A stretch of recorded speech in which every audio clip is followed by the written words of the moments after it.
Comienza el Catecismo de la Iglesia Católica. Un programa dirigido por el Padre Luis Fernando de Prada.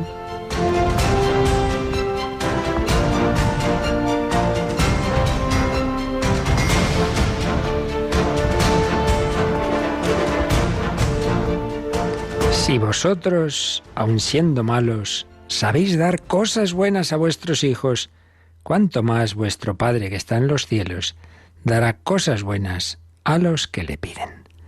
Alabados sean Jesús, María y José. Muy buenos días, queridísima familia de Radio María, en este 5 de marzo, en este jueves de la primera semana de Cuaresma, en esta víspera de primer viernes de mes. Cuánto más vuestro Padre que está en los cielos dará cosas buenas a los que le piden. En la versión de San Lucas concreta que las cosas buenas en definitiva es no las cosas, sino al Espíritu Santo. Cuánto más vuestro Padre Celestial dará el Espíritu Santo a los que le rezan. Lo que Dios nos da siempre es a Dios mismo, a Él mismo, su amor, su intimidad, su Espíritu, que luego para ello, para unirnos con Él, nos conviene esta cosa concreta que pedimos, esta otra, pues lo dará, que no, pues no nos lo dará. Pero lo definitivo es ese amor de Dios.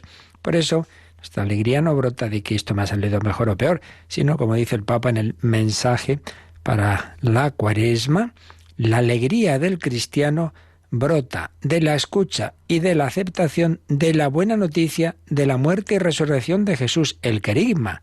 En este se resume el misterio de un amor tan real, tan verdadero, tan concreto, que nos ofrece una relación llena de diálogo sincero y fecundo. Quien cree en este anuncio rechaza la mentira de pensar que somos nosotros quienes damos origen a nuestra vida, mientras que en realidad nace del amor de Dios Padre, de su voluntad de dar la vida en abundancia. Pues sí, el mundo de hoy cree tantas veces esa mentira. Yo me doy mi vida, soy dueño de mi vida, hago con ella lo que quiero, también con la de mi hijo o la del anciano, o me quitaré de en medio cuando yo quiera. Si preferimos escuchar la voz persuasiva del padre de la mentira, así llama Jesús a Satanás en Juan 8:45, corremos el riesgo de hundirnos en el abismo del sinsentido, experimentando el infierno ya aquí en la tierra, como lamentablemente nos testimonian muchos hechos dramáticos de la experiencia humana personal y colectiva. ¿Qué preferimos? ¿Vivir como hijos de un Padre que nos ama, que nos ha entregado al Hijo Eterno, que nos da el Espíritu Santo?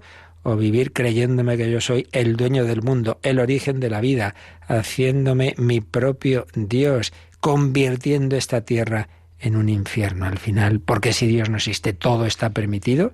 Creo que está claro cuál es el camino. Pues le pedimos al Señor, le pedimos a la Virgen María esa humildad, ese vivir en la verdad, en la verdad. Como han vivido los santos, como vivió San Francisco Javier. Aquí tenemos esta semana a Mónica Martínez. Buenos días, Mónica. Muy buenos días, padre. Bueno, pues ayer hicimos ya la primera retransmisión desde ese castillo en el que nació uno de los santos más grandes de la historia, Francisco de Javier. Estamos en la novena de la gracia, ¿verdad? Es así, y además contentos de poder acercar a todos los oyentes esta devoción pues tan característica, y ya llevan muchos años celebrándose, y como contaba usted ayer, que ha dado origen a peregrinaciones de multitud de jóvenes. Multitud de jóvenes y no tan jóvenes. Uh-huh. Porque ciertamente las javieradas, que empezaron haciéndolas hombres y chicos, luego también las chicas, las mujeres, y al final todos, ¿verdad? Y a veces en familia, pues muy bonito es hacer unos cuantos kilómetros y cansarse, perder kilos y pecados, que es lo principal, ¿verdad? Con una buena confesión en este tiempo cuaresmal, el Vía Crucis, esos últimos 8 kilómetros, que la verdad que son durillos, que un servidor los hizo de joven bastantes años seguidos, esa javierada, pero es muy bonito. La vida es una peregrinación. Pues sí, de 7 a 8 de la tarde tenemos la retransmisión del Santo Rosario, de la Novena de la Gracia, de la predicación del Padre que este año lo predica, eso de 7 a 8. Pero luego, a las 11 de la noche, ya nos quedamos en nuestra capillita de la emisora y ahí tenemos algo muy grande. la hora santa, la exposición del Santísimo, y acompañar al Señor durante una hora por la radio y también con imágenes por nuestra web. Así es, pues dado que nuestra capilla es pequeñita, no es el castillo de Javier, pues no pueden venir más que unas poquitas personas, pero todos podéis seguirnos por las ondas, y si va bien también la retransmisión por las imágenes a través de internet, podéis ver a esa custodia, veis a Jesús. Pues adoramos al Señor en esta víspera de primer viernes del mes de marzo, este primer viernes del tiempo cuaresmal. Adoración al Señor. Ahí estarán al pie del altar las intenciones que habéis mandado, las que pongáis en redes sociales, las que llevéis en el corazón. Hoy ya, por favor, no llaméis ni mandéis más intenciones, porque ya cerramos esos pliegos de intenciones, porque hay que preparar otras muchas cosas. Aquí no paramos nunca y hay muchas tareas, porque además también estamos con las charlas cuaresmales. Ya quedan poquitas, jueves, viernes y sábado, que están teniendo un eco muy grande. Las estamos subiendo al podcast, muchas personas las están bajando, las charlas del padre José Antonio Medina. Hoy tenemos la cuarta de 10:30 a 11, ¿verdad, Mónica? Lo hemos dicho cuando hemos anunciado la programación, que hoy además nos invita a la confesión. El tiempo de Cuaresma, fantástico. Pues sobre todo estando ya tocando el primer viernes de mes, ya sabéis que la mejor manera de comenzar, estamos todavía en estos primeros días de la Cuaresma, es un momento estupendo, novena de la gracia, primer viernes de mes, confesión y comunión. Pues nada, pedimos al Señor vivir así este tiempo, sabiendo que vamos de peregrinación. Nuestra Javierada no termina en el castillo de Javier, termina en el cielo, como terminó Javier allí a las puertas de China. Y estamos recordando en esta primera sección testimonial, pues muchos cristianos, algunos santos canonizados y muchos otros, pues que quizá no lo sean nunca, porque hay tantos en la historia, en la vida de la Iglesia, muy personas sencillas de a pie. Estamos recordando de distintas situaciones, edades, aquella chica que justo cuando se iba a casar, pues tiene aquel accidente, aquel compañero mío de universidad que en el monte de Abantos pues muere buscando a un hermano que se le había perdido. Y hoy vamos a hablar de una niña que moría en Toledo con 12 añitos, hermana de un compañero mío del seminario, de un magnífico sacerdote, Francisco María Fernández Jiménez. Vamos a hablar de su hermana, Sagrarito.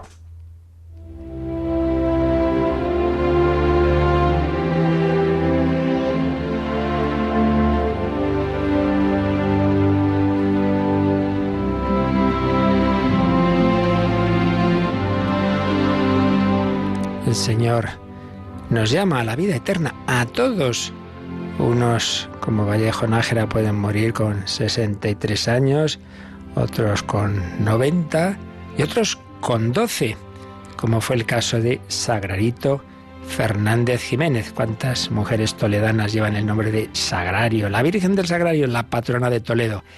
Pues sí, el 22 de febrero de 1979, con 12 añitos, pasaba de la muerte a la vida esta chiquita toledana que había nacido el 29 de mayo de 1966, o había sido bautizada, mejor dicho, en ese día.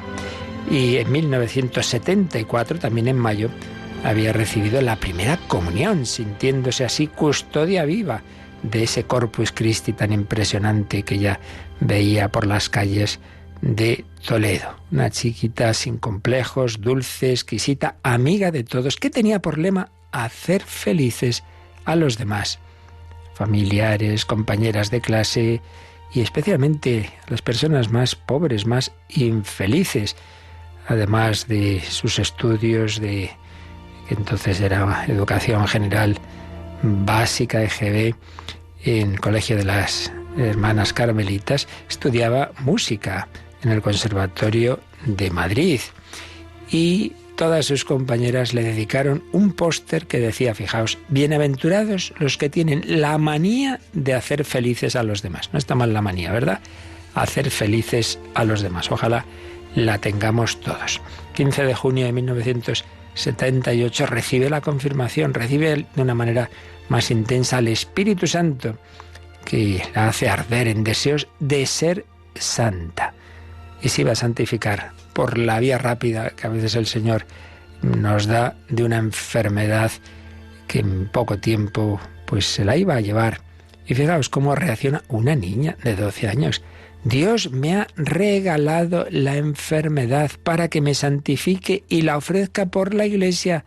Así mis sufrimientos no se desperdician, hacen bien a todo el mundo. Paso el purgatorio aquí y cuanto antes me voy al cielo. Madre mía, eso sí que es una visión de fe y de esperanza y de amor, ofrecer mis sufrimientos.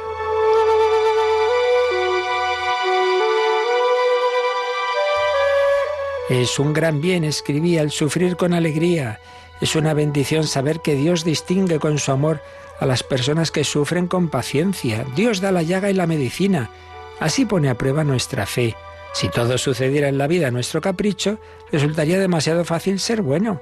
Sufrir bien es como el examen de la fe, unas veces fácil, otras no tanto. Solo Dios conoce el porqué del sufrimiento. Si lo aceptamos y lo sufrimos por Él, merece la pena el seguir quemando la vida.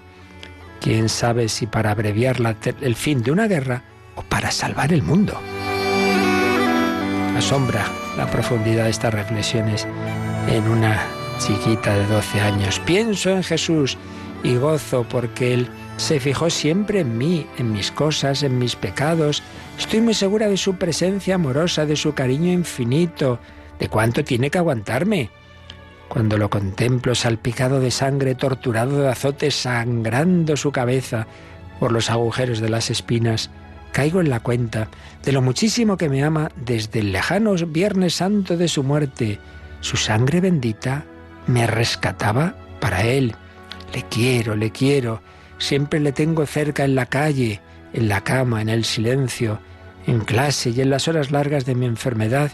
Vivimos yo para Él y Él para mí. Cuando me quitaron el tumorcito, al abrirme salió un río de sangre, como el que brotó de su costado.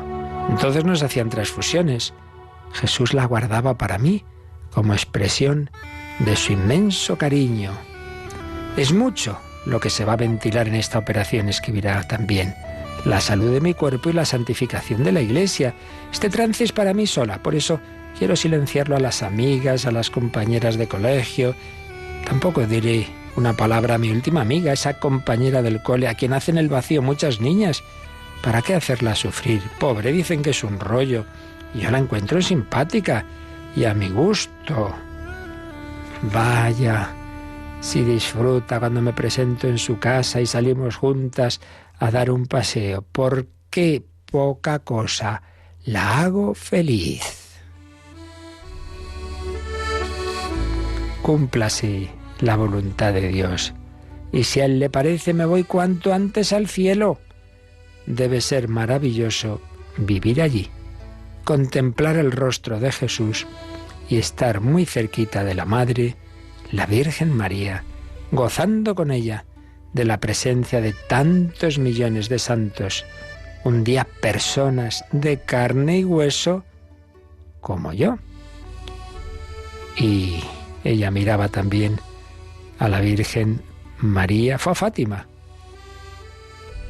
Y de allí se traería también el mensaje de no dejar el rosario. El día es muy largo, ¿no podríamos dedicar un cuarto de hora a rezar el rosario en lugar de perder el tiempo en bobadas, en vez de hartarnos con tanta tele, no siempre beneficiosa? Sobran razones para decir 50 piropos a la Madre, el gozo de sentir su caricia y la posibilidad de la conversión de Rusia, que ha de costar muchas Ave Marías.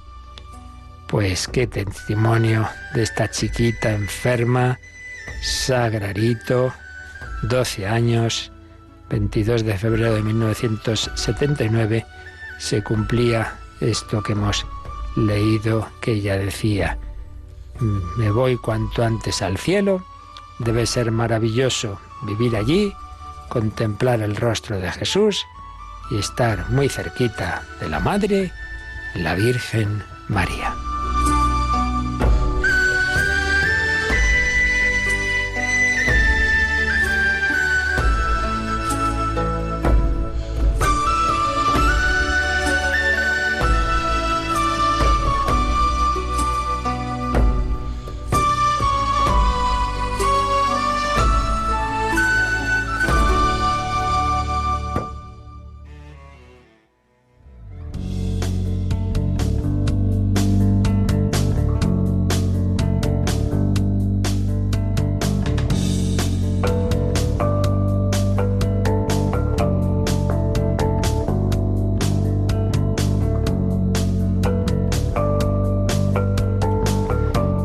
Pues esta es la maravilla de nuestra fe.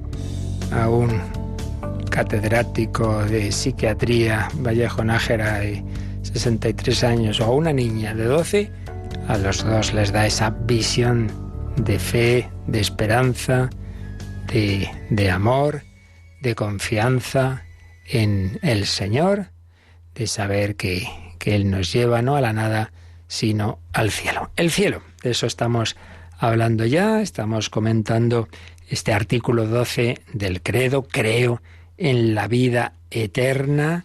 Tras un primer número introductorio, vimos 2 sobre el juicio particular, ese momento en que tras nuestra muerte el alma se encuentra con su principio y su fin, con el Señor, con Dios, que ilumina la situación que tiene, ilumina cuál es esa relación que ha ido teniendo o no teniendo con su principio y su fin, con su Creador y Redentor, con el Dios hecho carne en Cristo, que es también juez, en tanto en cuanto pues nuestra vida, el resultado de nuestra vida es esa relación con Él. Si hemos vivido en la amistad con Él, si esa amistad ha sido muy profunda, muy purificada, como la de esta niña, pues es pasar ya de la visión aquí en las sombras de la fe a la visión cara a cara. Si todavía no está la mirada del alma purificada, pues esa situación de purificación. Y si uno ha rechazado hasta el final esa amistad, se ha quedado en la enemistad, no se ha dejado salvar por Cristo, pues queda separado de Él en lo que llamamos el infierno. Bueno, pues hemos empezado a hablar ya de la primera posibilidad, la que Dios quisiera para todos, pero siempre va a respetar nuestra libertad, lo que llamamos el cielo. En español es la misma expresión para el cielo físico, astronómico, digamos, y el cielo teológico. Hay otras lenguas en las que se distingue. Por ejemplo, en inglés sabemos que se distingue sky, pues es el cielo físico, y heaven, en cambio, el teológico, y en otras lenguas también. En italiano suelen decir el paraíso. Bueno, pues nosotros decimos el cielo, pero ya sabemos que no estamos hablando simplemente de algo que está ahí físico arriba, sino de esta situación que pedimos y que hacemos alusión a ella también en el Padre Nuestro. No nos olvidemos que todos los días al rezar el Padre Nuestro estamos mencionando el cielo. Padre Nuestro que estás en el cielo.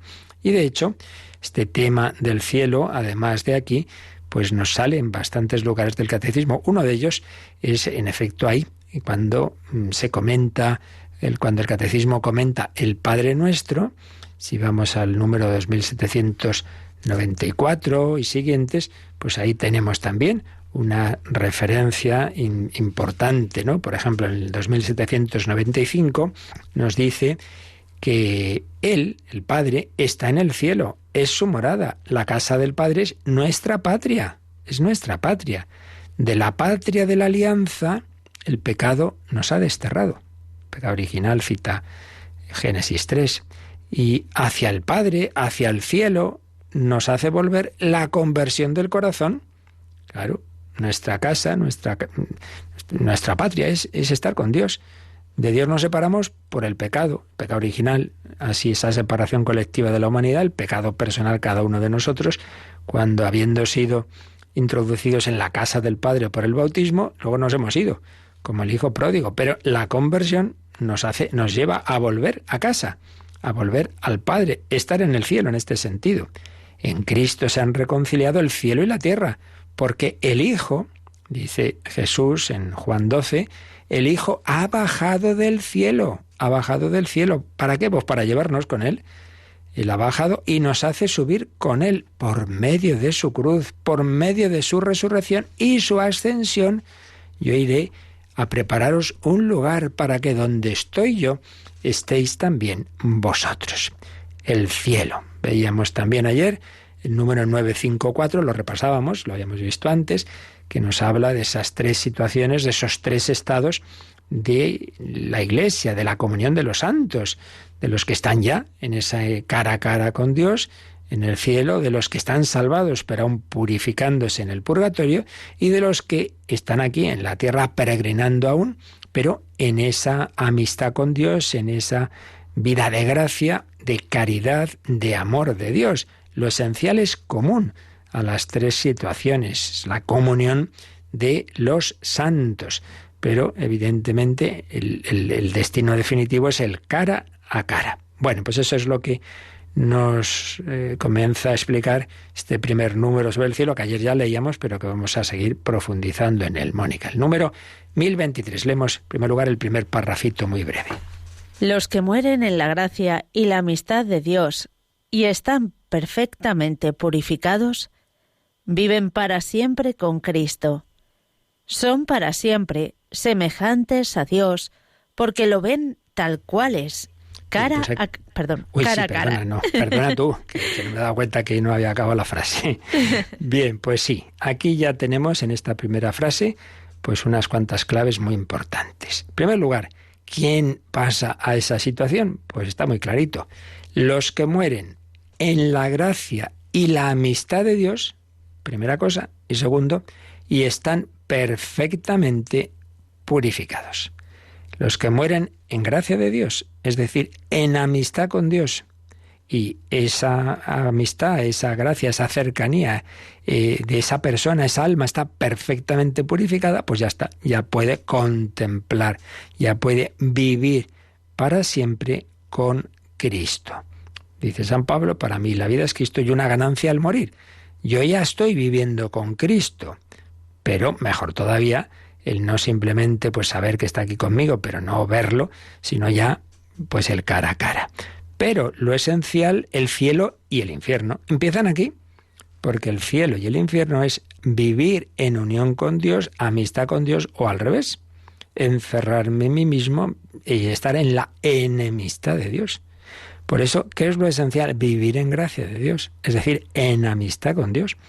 Ya decíamos que la escatología no tenemos que verla tanto como una especie de dictamen jurídico. Usted llega al tribunal, le aplican una ley. No, es más bien algo ontológico, es decir, algo de mi propio ser. Y poníamos el ejemplo del que va al médico. El médico le ausculta, le hace radiografías, te dice cómo estás. No es algo externo, no es aplicar hay unas normas de medicina según las cuales usted se ha portado muy mal. No es eso, es que le veo cómo está. Pues eso, ¿cómo tenemos que vivir en la amistad de Dios? ¿Cuándo empieza esa amistad, esa gracia de Dios? Pues al recibir esa comunicación con Dios. El camino ordinario, ya sabemos, es el bautismo. Luego hay caminos extraordinarios para quien sin culpa no haya podido recibirlo, pero el camino ordinario es el bautismo y los demás sacramentos que van incrementando esa unión con Dios. Y claro, la vida en Cristo, que nos explicará el Catecismo en la tercera parte del mismo, del desarrollo de las virtudes. Si yo soy amigo tuyo, yo te quiero mucho, pero estoy siempre haciendo la vida imposible. Entro en tu casa, te estropeo todo, te quemo el coche, te robo la mujer. Oye, te quiero mucho, pues no se nota. Demuéstralo con tu voluntad. Por eso dice Jesús, si me amáis, guardaréis mis mandamientos. Por eso, amistad de Dios que implica hacer su voluntad. Porque nos fiamos de quien nos ama infinitamente y que si me dice que esto es bueno para mí, para mi familia, para la humanidad, pues me fío. Pero en cambio, todo pecado, aunque uno diga, no, yo no quiero ofender a Dios, pero en el fondo es ofenderle, porque es como decir, yo no me acabo de creer que lo que tú me digas sea verdad para mi bien, para mi felicidad. No me lo acabo de creer. Prefiero ser feliz a mi aire. El hijo pródigo, me voy de casa y voy a ser más feliz fuera. Ya acaba hecho una pena. Pero los que se fían, los que están en la amistad con Dios, al menos al final de su vida, al menos mueren en esa amistad, pues eso, el cielo es la amistad con Dios, que una vez traspasado el umbral de la muerte se convierte en visión, siempre que ya su alma está preparada para ver a Dios. Esto también es algo ontológico, no es tampoco una cosa jurídica, no es, bueno, como has hecho no sé cuántos pecados, antes de pasar tienes que tener tal purgatorio, que bueno, a veces se ha podido explicar así, pero no es lo más profundo. Esto realmente es algo del propio ser, la propia alma tiene que ser preparada. Es como va uno a hacer una operación, no puede ir así como así, hay que prepararse. Uno necesita en su cuerpo, hay situaciones en las que uno no puede ser operado, pues uno no puede ver a Dios si el alma no está dispuesta, no está preparada, no está purificada. Por eso, el Señor nos va purificando ya en esta vida. internamente por lo que llaman los místicos las noches oscuras del sentido, del espíritu, bien por circunstancias de la providencia, externas, cruces, enfermedades, disgustos, humillaciones que hacen que el alma se una a Dios, que yo no me apoye en mí mismo y en los ídolos de este mundo, sino que cada vez me centre más en Dios, y eso es la cuestión, unirse cada vez más a Dios. Entonces muchas veces las cosas que nos van muy bien, hoy cuánto me bendice Dios, cuántas cosas me salen bien, pues a lo mejor no es que sea precisamente la bendición de Dios, sino que es algo que te está haciendo mal, y viceversa. Ay, Dios mío, qué mal me tratas, con tantos dolores, sufrimientos y tal, y no te das cuenta que eso es lo que te está uniendo a Dios. Cuanto más vuestro Padre del cielo dará cosas buenas a los que le piden. Las cosas buenas muchas veces no son como nosotros pensamos. Entonces, lo importante es vivir y morir en la gracia y la amistad de Dios. Segundo, dejarnos purificar, y también poner de nuestra parte. Hay purificaciones activas de nuestra parte, evitar ocasiones de pecado, por supuesto, no ver lo que nos puede hacer daño, sacrificios, penitencias, etcétera. Pero, sobre todo, pues las obligaciones del día a día, donde Dios te ha puesto, pues esa convivencia difícil con ese familiar que a lo mejor te cuesta, esa enfermedad, esa situación en el trabajo, vivir todo eso en aceptando la voluntad de Dios. Entonces, quien ha vivido así en esa amistad, o al menos al final de su vida, y ha muerto en esa gracia y amistad de Dios, y si ya está perfectamente purificado con esa última ayuda que nos da la Iglesia, si la podemos recibir, ¿verdad?, de esos 3 últimos sacramentos que vimos en días anteriores, que son el ideal, ¿no? Así como los 3 primeros sacramentos de iniciación, bautismo, confirmación, Eucaristía, hay otros 3 de despedida del cristiano: la última absolución, penitencia, la unción de los enfermos y la última comunión o viático. No siempre puede ser, hay santos que han muerto sin los sacramentos. Lo principal es morir en esa amistad con Dios. Bueno, pues si uno muere así y está ya purificado, ¿qué pasa? Pues entra en esa situación que llamamos el cielo, que nos describe este párrafo que acaba de leer Mónica, diciendo, por un lado, los que mueren en esa situación viven para siempre con Cristo. En primer lugar es vivir con Cristo. Luego nos pone 3 citas que ayer leímos del Nuevo Testamento. La primera carta de Juan, capítulo 3, la primera Corintios de San Pablo, capítulo 13, y el Apocalipsis 22, donde se nos dice de que allí seremos semejantes a Dios porque lo veremos tal cual es. Ya no se le ve en la oscuridad por imágenes, la fe, ya no es mirar en un espejo de los de entonces, de tiempo de San Pablo, que eran bastante malos y que, bueno, más o menos, no, cara a cara, cara a cara. Y en esa ciudad, en esa Jerusalén celestial, iluminados por Cristo el Señor. Esa es la situación a la que Dios nos llama, a vivir en el cara a cara con Él. Pero para ello hay que vivir en la amistad con Él, morir en la amistad con Él, unidos a Él. El cielo empieza en la tierra, el infierno también. Si yo muero en la enemistad de Dios, eso es el infierno en la tierra, vivir sin Dios. Vamos a pedir a la Virgen María que nos conduzca al cielo. Ave Maris Stella. Esta preciosa oración a la Virgen María tiene diversas versiones musicales. Oímos una de ellas de Grieg y le pedimos a la Virgen eso, que sea la estrella que nos conduzca a nuestra patria definitiva, hacia el cielo.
El Catecismo de la Iglesia Católica en Radio María. Ave Maris Stella, llévanos al cielo. El cielo, veíamos, recordamos esa expresión del Papa Benedicto XVI en la encíclica Spe Salvi, cuando decía, puede haber, cuando hablando de las tres posibles situaciones de la que hemos mencionado antes al morir, cuando hablaba de la ideal, dice, puede haber personas purísimas que se han dejado impregnar completamente de Dios y por consiguiente están totalmente abiertas al prójimo. El que se une totalmente a Dios se abre también al prójimo. Personas cuya comunión con Dios orienta ya desde ahora todo su ser y cuyo caminar hacia Dios les lleva solo a culminar lo que ya son. ¿Veis? Lo que decíamos. No son cosas distintas. El cielo es la culminación de esa amistad con Dios en la tierra. Sí, por eso en los grandes santos uno ve una presencia de Dios, ve algo muy grande. Te das cuenta de que estás ante eso, una presencia del Señor ya en la tierra. Esas personas parece que están viendo ya al Señor. Y sí, en cuanto mueren, pues cara a cara. Personas purísimas que se han dejado impregnar completamente de Dios y por consiguiente están totalmente abiertas al prójimo. Personas cuya comunión con Dios orienta ya desde ahora todo su ser. A lo que toda su vida se dirige es a unirse cada vez más a Dios y cuyo caminar hacia Dios les lleva solo a culminar lo que ya son, culminar la plenitud de lo que ya son. Vamos a ir viendo poco a poco rasgos, pues esto es lo más importante, a lo que estamos destinados, rasgos de esta vida eterna.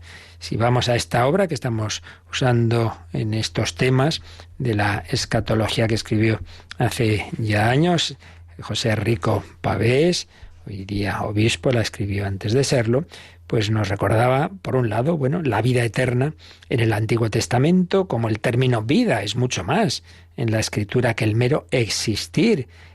Comporta cierta plenitud de bienes. Solo Dios tiene la plena posesión de la vida. Se habla muchas veces del Dios vivo, del Dios eternamente vivo. El israelita jura por la vida de Dios y Dios mismo jura por su vida. Dios es dador de vida, como aparece en el relato de la creación.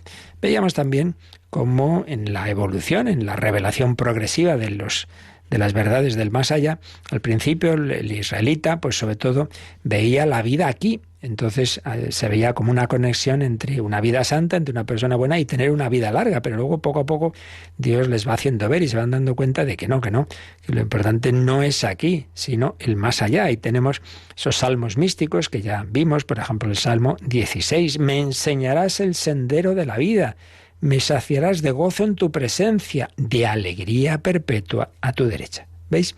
Como todavía sin tener las cosas claras, pero el místico, en este caso el salmista, que tiene una experiencia de Dios, está convencido de eso, de que ese Dios con el que está tratando en la vida de oración, pues lo va a tener eternamente. No sabe decir cómo va a ser eso, pero está seguro de que me saciarás de gozo en tu presencia. Eso es el cielo, la presencia de Dios que te llena de gozo, de alegría perpetua a tu derecha. Por tanto, esa vida nueva que el israelita, que el salmista espera, está caracterizada por una cercanía e intimidad con Dios. La vida es plenitud de gozo y alegría. Y además, ya veíamos también el capítulo 12 del profeta Daniel, que ya se va a hablar no solo del espíritu, no solo del alma, sino de la resurrección de los cuerpos. La resurrección. Pero donde ya todo esto se va a ir aclarando, donde se llega a la plenitud de la revelación, pues claro, es en el Nuevo Testamento. Veíamos también una síntesis de la doctrina escatológica del Nuevo Testamento. Y recordemos que si en los sinópticos se habla de la vida eterna, sobre todo en el futuro, vinculada a la resurrección final, San Juan, en cambio, insiste, no es que haya contraposición, son matices, pero insiste en que la vida eterna empieza ya aquí. Es una realidad ya presente por lo que estamos diciendo, de que la vida eterna es tener a Cristo, al Señor, al Espíritu Santo ya en el alma, ya en uno mismo. Ya la vida eterna empieza aquí. San Pablo, si por un lado, como los sinópticos, reserva más bien vida eterna para el final de la historia, sin embargo, también habla de que aquí estamos llamados a vivir en Cristo y en el Espíritu Santo. La vida eterna es ya participación en la vida de Cristo resucitado. Eso empieza aquí, aunque se manifestará en su plenitud en la parusía, La vida está en Dios, está en el Logos. En él estaba la vida. Prólogo de San Juan, del Evangelio de San Juan, Juan 1:4. La vida es la vida de Dios. Y esa vida estaba en el Logos, que se ha hecho carne para que nosotros participemos de la vida divina. ¿Y cómo? Por un nuevo nacimiento. Así, claro, lo que le dice Jesús a Nicodemo. Le dice Jesús a Nicodemo que hay que nacer de nuevo. Entonces recibimos la vida de Dios por la fe y el bautismo. Por la fe y el bautismo. Entonces, la vida eterna ya está presente en nosotros por ese nuevo nacimiento. En cambio, el impío es el que no tiene en sí la vida eterna. Primera de Juan 3:15. Pero el que tiene en sí la vida eterna tiene en germen también la resurrección gloriosa. Aquí está todo ese capítulo 6 de San Juan sobre el pan de la vida. El que aquí comulga a Cristo resucitado, pues tiene en sí las arras de su propia y futura resurrección. Relación entre la vida eterna que ya tenemos aquí y la resurrección.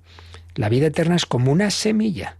Una semilla implica dos aspectos. Algo que ya se posee y algo que tiende a desarrollarse. Bien, pues después de estas breves pinceladas sobre la vida eterna en la Sagrada Escritura, Rico Pavés nos sintetiza lo que luego vamos a ir viendo nosotros, de los rasgos que aparecen en el Nuevo Testamento sobre el cielo, sobre en qué consiste esa vida eterna, los agrupa en cinco rasgos, 5 elementos. Vamos a ver si esto se nos queda para todas estas catequesis que iremos teniendo, estos aspectos del cielo, que, como digo, lo sintetiza en 5. Intimidad, visión, amor, gozo y eternidad.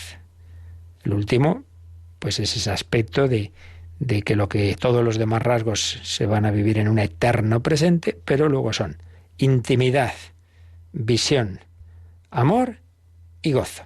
Intimidad. Tú puedes tener una relación con una persona en muchos grados. Soy amigo, soy más amigo, soy menos amigo, somos íntimos, es mi mujer, Bueno, intimidad. Pues bien, se nos habla de que la vida eterna es estar con Cristo, estar con el Señor. Esto aparece en San Pablo, en Filipenses, en Primera Tesalonicenses. En Cristo el hombre alcanza la intimidad con Dios, anhelo del corazón humano, creado para amar y ser amado. Intimidad con Dios, cercanía, reposo de amor en el amado. Esa escena de la última cena en que San Juan reclina la cabeza en el pecho de Cristo, oiría los latidos de su corazón. Es una imagen, todavía en la tierra, del cielo. Intimidad con Dios en Cristo.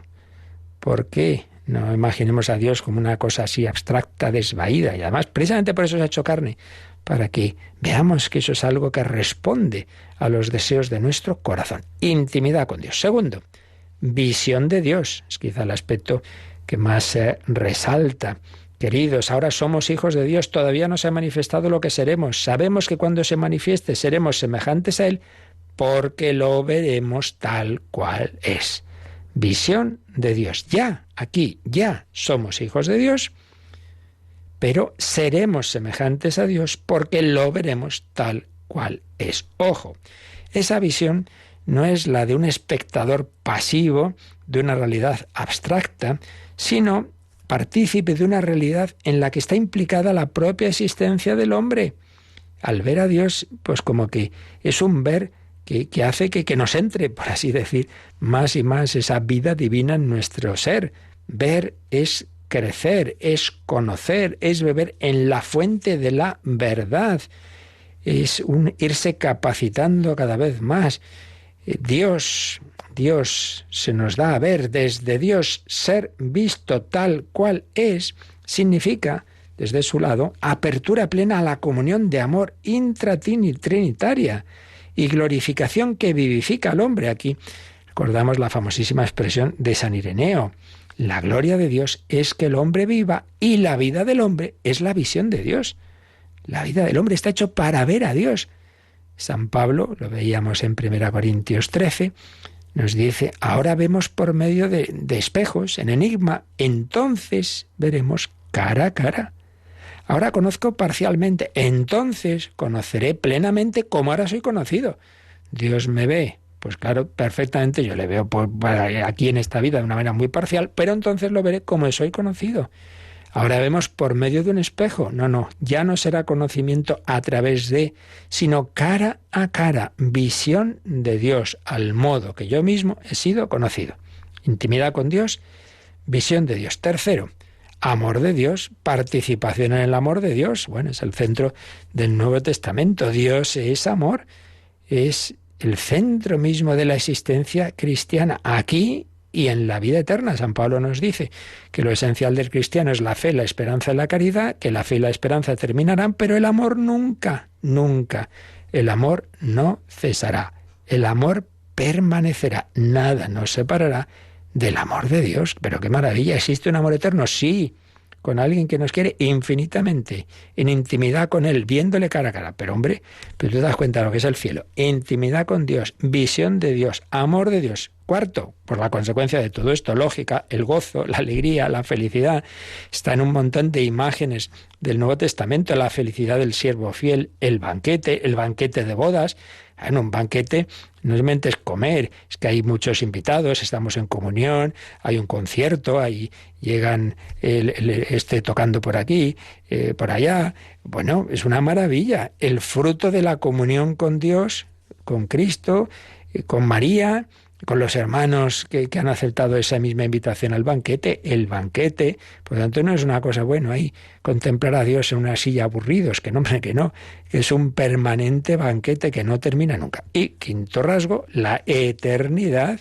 La eternidad se expresa con diversas expresiones: moradas eternas, casa eterna, corona incorruptible, corona inmarcesible de gloria. Y todo ello vinculado al misterio pascual de Cristo. Podemos llegar a esa situación porque Cristo ha abierto la puerta, porque Él, bajando del cielo, ha asumido el dolor y la muerte, pero ascendiendo por su resurrección y ascensión, nos ha abierto las puertas del cielo. Bueno, este es el panorama de aquello a lo que estamos llamados. ¡Qué maravilla! Recordémoslo, iremos insistiendo en esto. Intimidad con Dios. No es una amistad a distancia. Intimidad con Dios. Visión de Dios, cara a cara. Amor de Dios, ser amados y amar. Gozo que ello provoca en nosotros, la alegría del banquete. Y todo ello eternamente, como fruto del misterio pascual de Cristo. Dice la carta a los Hebreos, Jesús penetró en los cielos, no en un santuario hecho por mano de hombre, sino en el mismo cielo.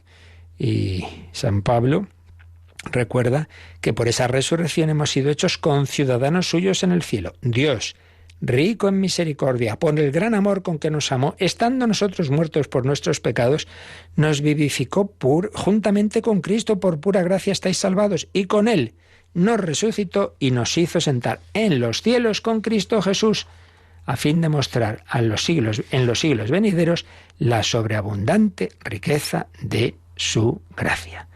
Solo a través del amor del Hijo de Dios, crucificado, muerto y resucitado, sentado a la derecha del Padre, podemos experimentar esa paternidad de Dios rico en misericordia. ¿Nos queremos perder este banquete? Espero que no.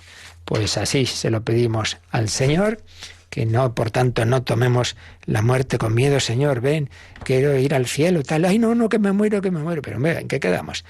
Sin miedo. Tú nos dijiste que la muerte no es el final del camino. Pues vamos a irlo meditando y tenemos, como siempre, estos últimos minutos de reflexión, de oración, y también los dejamos para vuestras consultas, que ahora nos recuerdan cómo podéis mandárnoslas.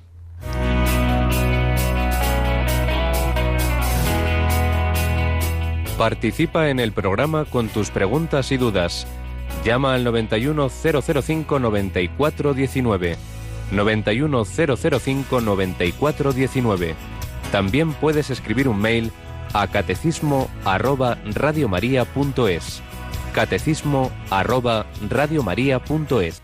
También puedes mandar un mensaje de texto a nuestro WhatsApp 668 594 383 668 594 383.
Dijiste que la muerte no es el final del camino. Tenemos aquí bastantes consultas atrasadas. Vamos a empezar por una fácil, rápida, que seguro que la sabemos, pero a veces dudamos.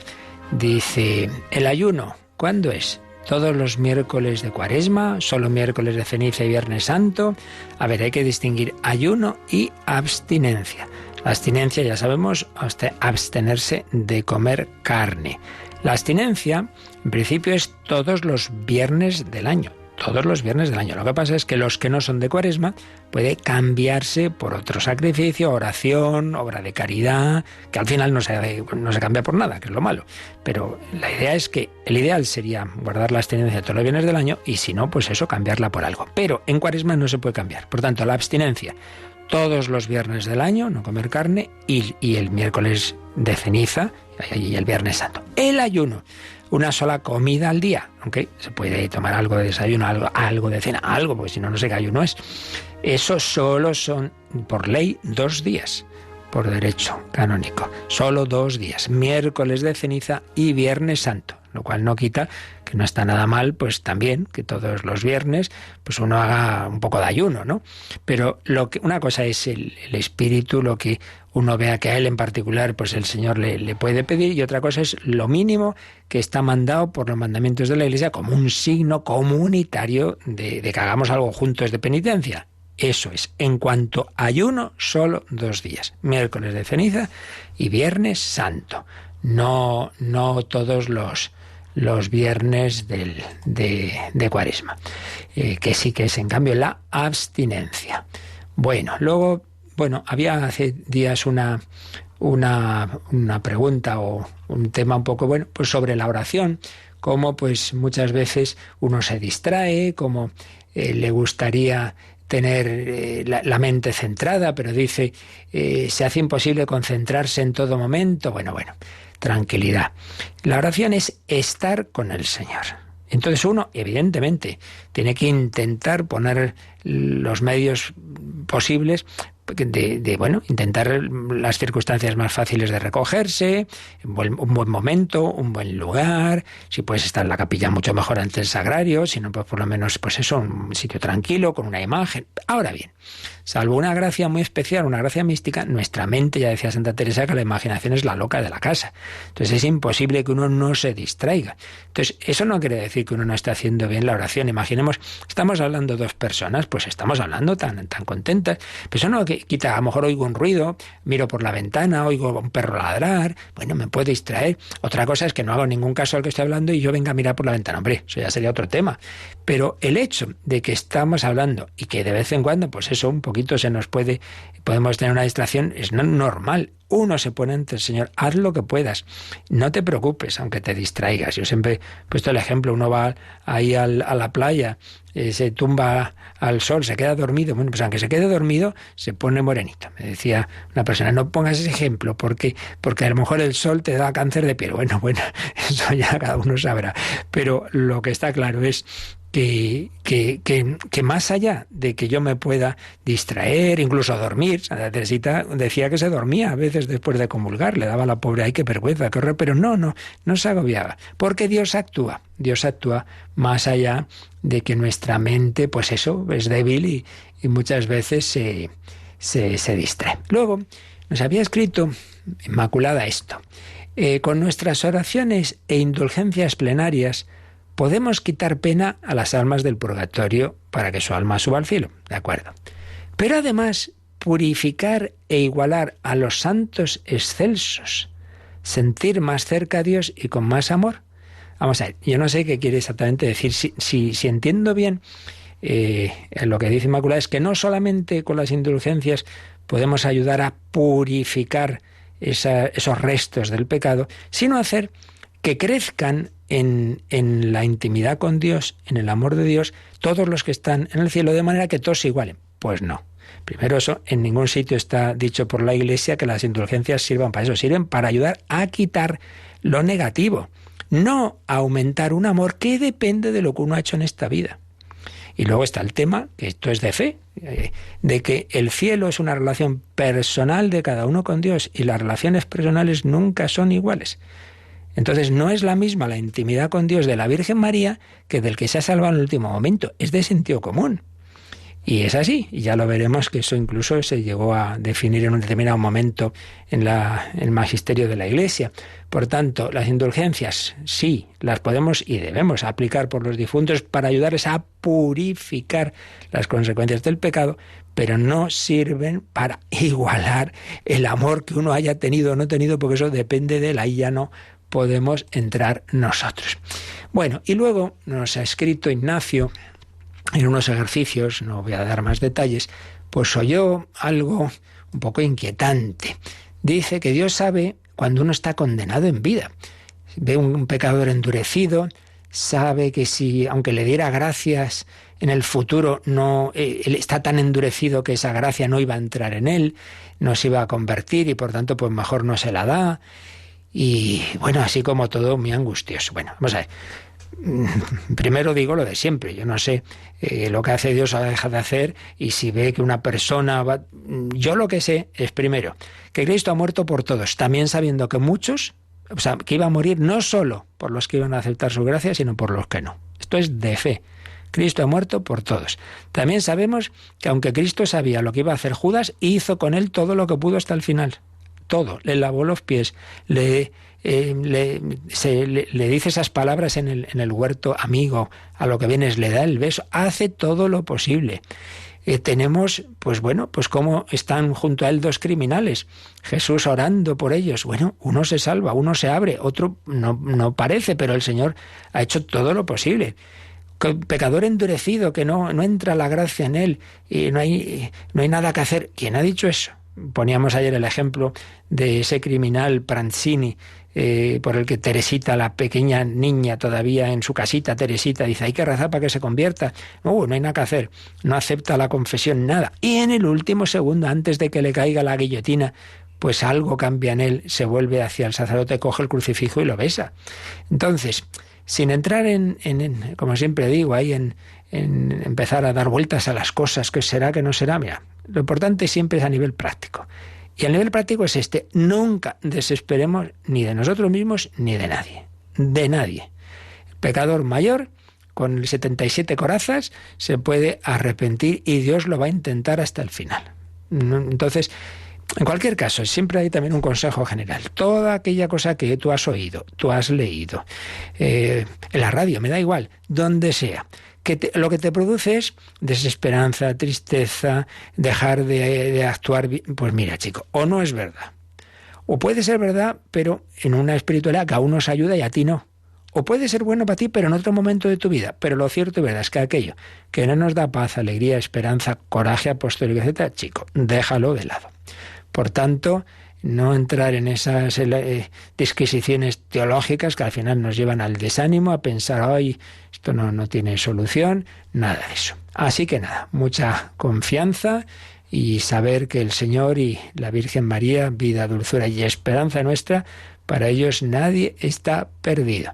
Y hasta el final, pues el Señor va a hacer todo lo posible y debemos hacerlo también nosotros, de oración, de sacrificio, de apostolado. Bueno, pues lo dejamos aquí. Yo recuerdo que a las 10:30 charla cuaresmal, a las 7 de la tarde novena de la Gracia, Castillo de Javier, y a las 11 de la noche hora santa ante el Santísimo Sacramento. Hoy ya, por favor, no llaméis a indicar intenciones. Ayer cerrábamos ya ese documento, pero evidentemente el Señor también las sabe, y en las redes sociales ahí sí hay quien las pone en Facebook, etcétera. Pero bueno, que lo importante es que estemos en adoración esta noche ante el Santísimo Sacramento. La bendición de Dios Todopoderoso, Padre, Hijo y Espíritu Santo, descienda sobre vosotros. Alabado sea Jesucristo.